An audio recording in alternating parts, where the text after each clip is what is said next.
அருட்பேரும் ஜோதி அருட்பேரும் ஜோதி தனிப்பெரும் கருணை அருட்பேரும் ஜோதி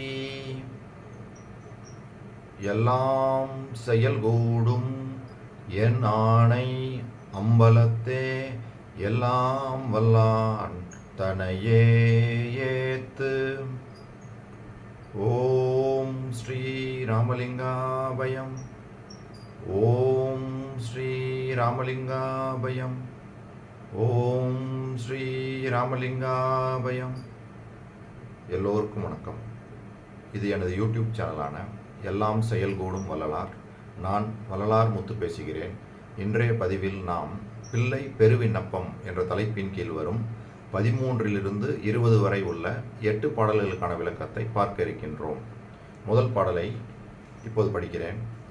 உண்டதோர் எல்லாம் அமுதென இனிக்கும் ஒருவனே சிற்சபை உடையாய் விண்டபேர் உலகில் அம்ம இவ்வீதி மேவும் ஓர் அகத்திலே ஒருவர் ஒன்றுயிர் மடிந்தார் அலறுகின்றார் என்று ஒருவரோடு ஒருவர் தாம் பேசிக்கொண்ட போதெல்லாம் கேட்டு எனது உள்ளம் குலை நடுங்கியது அறிந்திலையோ.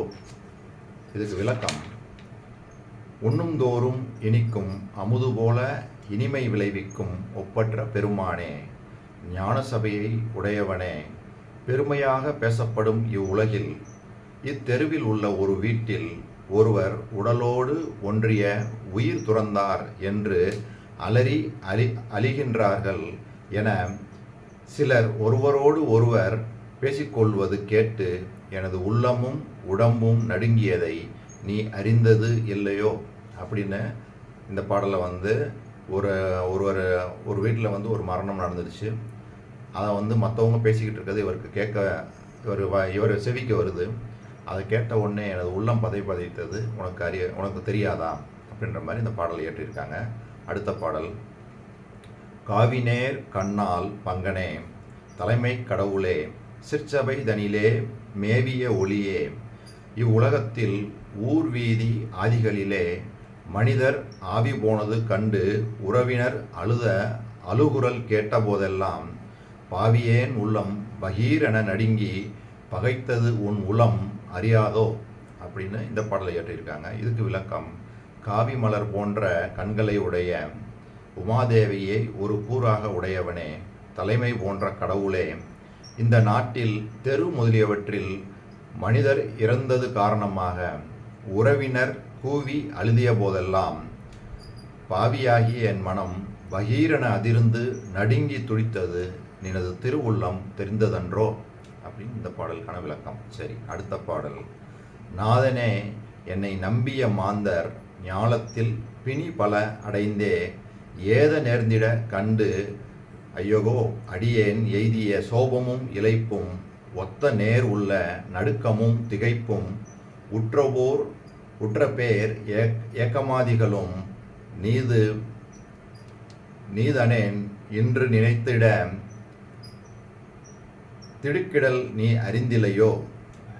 இதுக்கு விளக்கம்: தலைவனே, இவ்வுலகில் என்னை விரும்பிய மக்கள் நோய்கள் பல உற்று துன்பமடைவது கண்டு நினக்கு அடிமையாகிய யான் அடைந்த வருத்தத்தையும் மேனி இளைப்பையும் கடல் அலையை போல் பொருந்திய மனநடுக்கத்தையும் திகைப்பையும் மிக்க பெரிய ஏக்கம் முதலியவற்றையும் கடையவனாகிய நான் இப்பொழுது நினைக்கிலும் திடுக்கிட்டு வருந்தும் வருத்தத்தை நீ அறிவாயன்றோ அப்படின்னு தான் இந்த பாடலுக்கான விளக்கம்.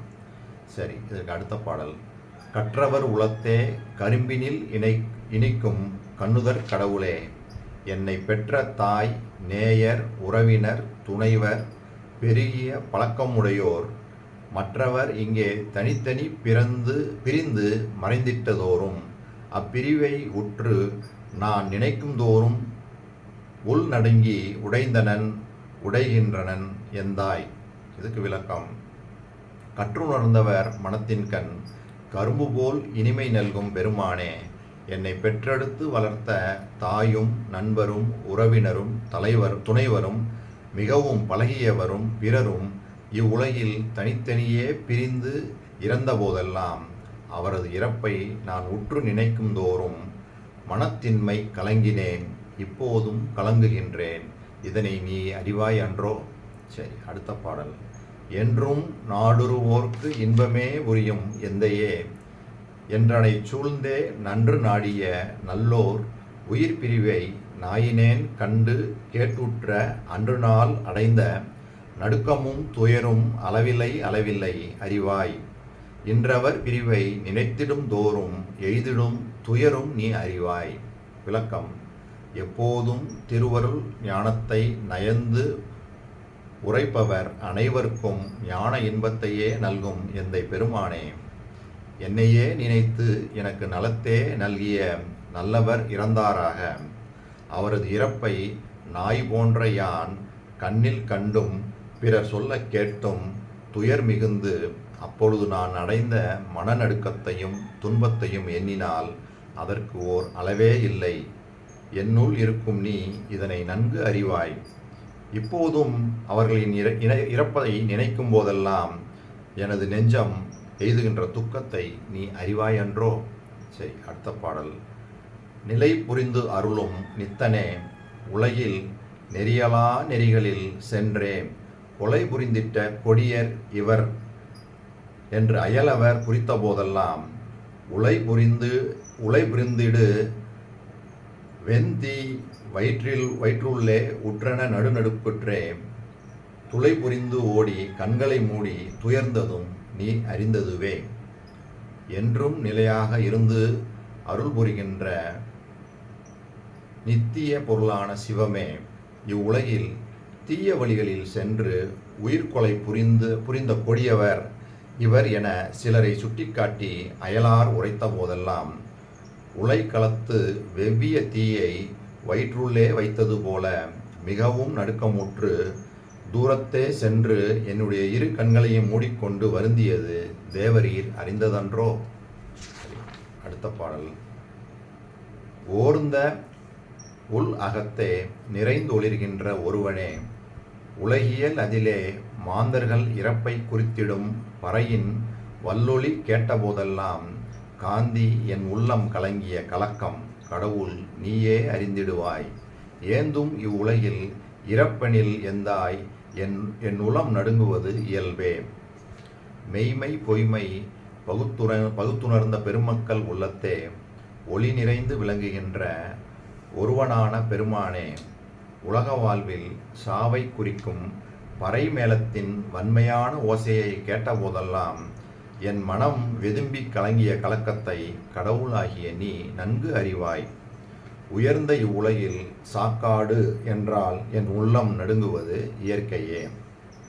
அடுத்த பாடல்.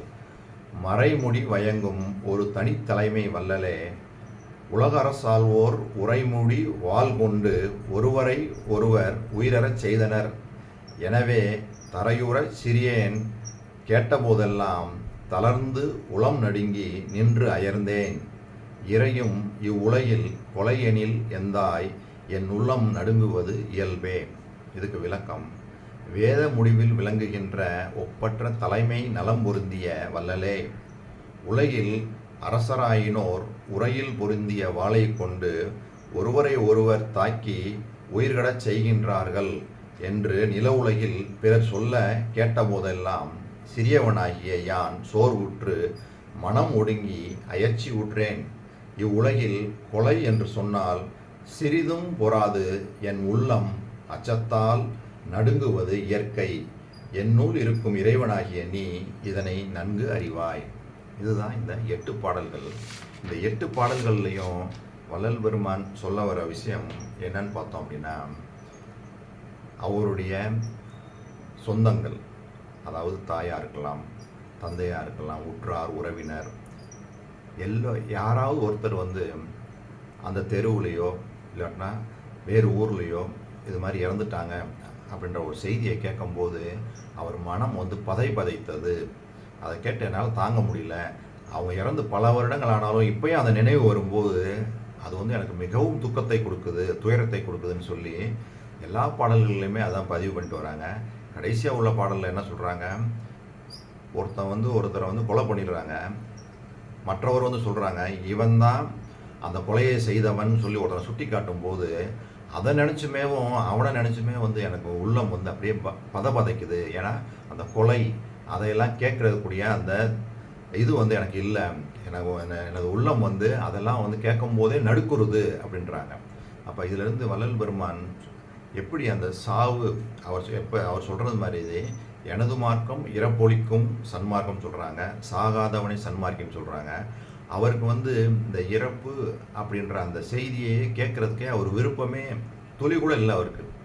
ஏன்னா அவர் வந்து எல்லாமே வந்து மரணமில்லா பெருவாழ்வை தான் போதிச்சுட்டே வராங்க. எந்த இடத்துலையும் இந்த சாவு இந்த சாக்காடுன்னு சொல்கிற இந்த விஷயத்தில் வந்து துளி கூட வந்து அவருக்கு உடன்படவே இல்லை. கொஞ்சம் அப்படி விட்டா கூட போச்சு, அது வந்து நம்மளை வந்து இதாயிரும் அப்படின்றதுனால அவர் வந்து இந்த முதல் பாடலில் வந்து எப்படி சொல்கிறாங்க, அதாவது ஒரு வீட்டில், அதாவது தெருவில் உள்ள ஒரு வீட்டில் ஒருவர் உடலோடு ஒன்றிய உயிர் துறந்தார் என்று சிலர் ஒருவரோடு ஒருவர் பேசிக்கொள்வது கேட்டு எனது உள்ளமும் உடம்பும் நடுங்கியதை நீ அறிந்துள்ளாய் அன்றோ, அதில் சொன்னாங்க. ரெண்டாவது பாட்டில் என்ன சொல்கிறாங்க, இந்த நாட்டில் தெரு முதலியவற்றில் மனிதர் இறந்தது காரணமாக உறவினர் கூவி அழுகின்ற அழுகுரல் கேட்ட போதெல்லாம் பாவியாகிய என் மனம் பகீரென அதிர்ந்து தடித்து துடித்தது, நீ எனது திருவுள்ளம் அறிந்ததன்றோ அப்படின்றாங்க.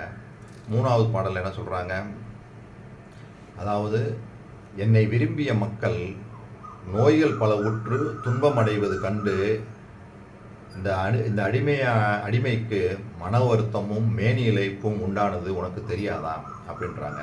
அடுத்த பாடலில் என்ன சொல்கிறாங்க, என்னை பெற்றெடுத்து வளர்த்த தாயும் என்னோடு பழகியவரும் உறவினரும் நண்பர்களும் பிறரும் இவ்வுலகில் தனித்தனியே பிரிந்து இறந்த போதெல்லாம் அவரது இறப்பை நான் உற்று நினைக்கும் தோறும் மனத்தின்மை கலங்கினேன், இப்போதும் கலங்குகின்றேன் அப்படின்னு சொல்லி அவருடைய அந்த மனநிலையை இங்கே சொல்கிறாங்க. அடுத்த பாடலில் கூட என்ன சொல்கிறாங்க, எனக்கு நல்லதே நினைத்து நல்லதே செய்தவர்களும் இறந்து விட்டார்கள் அப்படின்னு இந்த நாய்க்கு அந்த செய்தி கிடைத்த போதெல்லாம் மனம் வந்து நான் அடைந்த மன நடுக்கமும் துன்பமும் அதை இப்போது நினைத்தாலும் நான் எண்ணுகும் போது எனக்கு உண்டாகக்கூடிய அந்த துயரமும் நீ அறிந்தது தான் அப்படின்னு சொல்லி இந்த பாடலையும் சொல்கிறாங்க. அதுக்கு அடுத்த பாடல் என்ன சொல்கிறாங்க, அதாவது இவன் தான் ஒரு உயிரை கொலை செய்தவன் தான் இவன் அப்படின்னு சொல்லி 4 பேர் சேர்ந்து சொல்கிறாங்க. அதை கேட்கும் போதும் ஐயோ இப்படி ஒரு கொலை பாதகம் நடந்துருச்சே அப்படின்னு சொல்லி அந்த சூழ்நிலையிலையும் எனது மனம் வந்து மிகவும் நடுக்குறுது. ஏன்னா அந்த கொலையெல்லாம் என்னோடய மனம் இயல்பாகவே ஏற்றுக்கொள்ள மாட்டேங்குது அப்படின்னு சொல்லி சொல்கிறாங்க. அப்புறம் இப்படி சொல்லிட்டு வந்தவங்க கடைசியில் என்ன சொல்கிறாங்க, சாவு மேளம். இப்போ எல்லாம் இறந்து போயிட்டாங்கன்னா சாவு மேளம் வைக்கிறாங்க, சில இடத்துலலாம் ரேடியோ கூட வைக்கிறாங்க, இன்னும் சில இடத்துலலாம் சில பேரை கூப்பிட்டு வந்து ஒப்பாரி மாதிரிலாம் வச்சு அழுகிறாங்க. ஸோ அந்த மாதிரி விஷயத்தெல்லாம் கேட்கும்போது என்ன சொல்கிறாங்க, பறை மேளத்தின் வன்மையான ஓசையை கேட்ட போதெல்லாம் என் மனம் விரும்பி கலங்கிய கலக்கத்தை கடவுளாகிய நீ நன்கு அறிவாய் அப்படின்னு சொல்லி அந்த சாவுக்கு உண்டான அந்த சமிகைகள்லாம் செய்கிறாங்கல்ல, அதை கேட்கும் போதுமே ஐயோ இங்கே எங்கேயோ ஒரு இடத்துல இந்த பாட்டு கேட்குது, யாரோ இறந்து போயிட்டாங்க போல இருக்கு அப்படின்னு கேட்கும் போதுமே அவருடைய மனம் வந்து கலங்குதாமா. அதே மாதிரி கடைசி பாடலில் என்ன சொல்கிறாங்க, இந்த நில உலகில்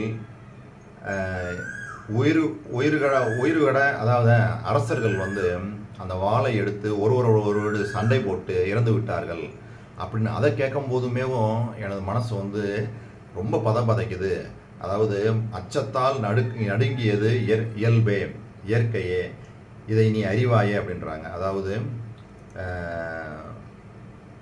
அரசராயினும் உரையில் பொருந்திய வாளை கொண்டு ஒருவரை ஒருவர் தாக்கி உயிர்கடச் செய்கின்றார்கள் என்று நில உலகில் பிறர் சொல்ல கேட்ட போதெல்லாம் சிறியவனாகிய யான் சோர்வுற்று மனம் நடுங்கி அயற்சியுற்றேன்.